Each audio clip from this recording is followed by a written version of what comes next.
For over 800 years, the message of one single spiritual figure has echoed across India. It's a message of radical love and service, and his influence, it's almost hard to overstate. His very title tells you pretty much everything you need to know. He was known far and wide as Garib Nawaz, which means the benefactor of the poor. But who was he, really? What was the journey that shaped this incredible person? And how did his philosophy manage to inspire millions of people across so many generations and so many different faiths? Well, let's dive in and find out. So, to get our bearings, his story spans almost a full century. He was born way back in 1141 in what's now Iran. He arrives in India around 1192, and then he passes away in Ajmer in 1236. These three key dates, they're the anchors for a life of just incredible transformation. Okay, so to really get a handle on who he was, we've got to go all the way back to the beginning, to his early life, which really set the stage for the spiritual giant he was going to become. His name was Moinuddin Chishti. He was born in Sistan, Iran, into a family that was both well-respected and deeply religious. Now, sadly, his father passed away when he was still young, but his entire upbringing was just steeped in faith. From his earliest years, he was completely devoted to studying the core texts of Islam. You know how in every great story, there's always that one moment, that pivot point where everything changes. Well, for the young Moinuddin, that moment came when he least expected it, right in his own garden. I mean, just try to picture this sequence of events. He's working in his garden, and he has this chance encounter with a wandering holy man. And that one meeting, it just ignites something inside him. A passion so powerful that his reaction is just immediate and total. He gives away everything he owns to the poor. And then he just leaves, setting out on this massive quest for truth.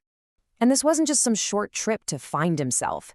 His search for knowledge, for a true spiritual guide, this became a journey that would take him across vast lands and would last for years and years.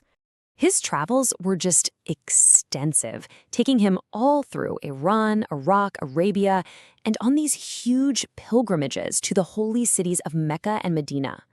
This was a man who was absolutely dedicated to his quest, just soaking up knowledge and looking for guidance everywhere he went.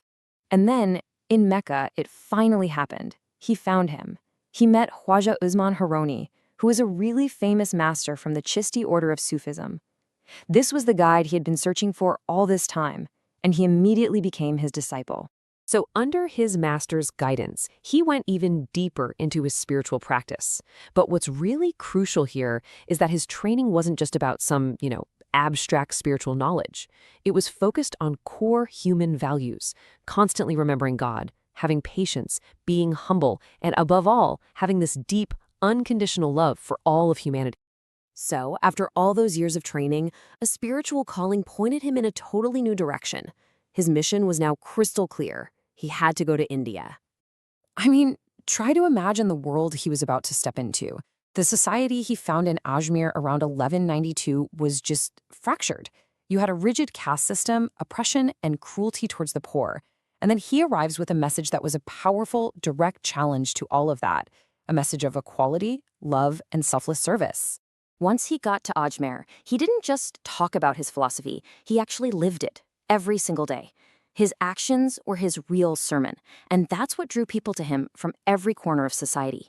Really, his entire teaching, everything he stood for, could be distilled into this one simple but incredibly profound idea: love all, serve all.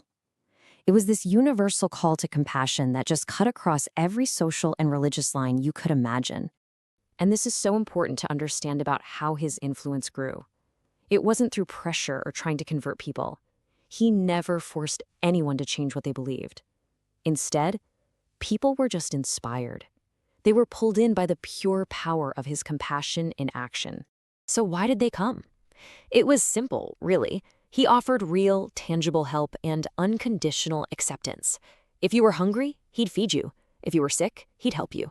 And he made absolutely no distinction between the rich and the poor. It's no wonder that people from all religions, Hindus and Muslims, were so inspired by him. So after this long life of service, Khwaja Garib Nawaz passed away. But his work and his message, well, they were far from over. In a way, his true legacy was just getting started. He passed on in Ajmer in 1236, but his story was nowhere near its end.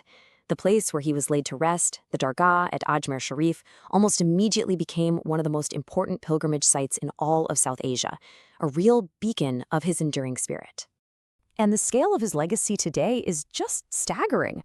I mean, every single year, millions of people, and I mean millions, from every faith and background you can think of, they flock to his shrine in Ajmer. It is this living, breathing testament to the timeless power of his message. And so we end with what is maybe his most powerful teaching of all, a thought that really cuts to the core of what faith is all about.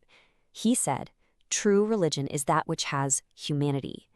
It's just a profound reminder that at the heart of any real spiritual path, there has to be a simple, unwavering commitment to our fellow human beings.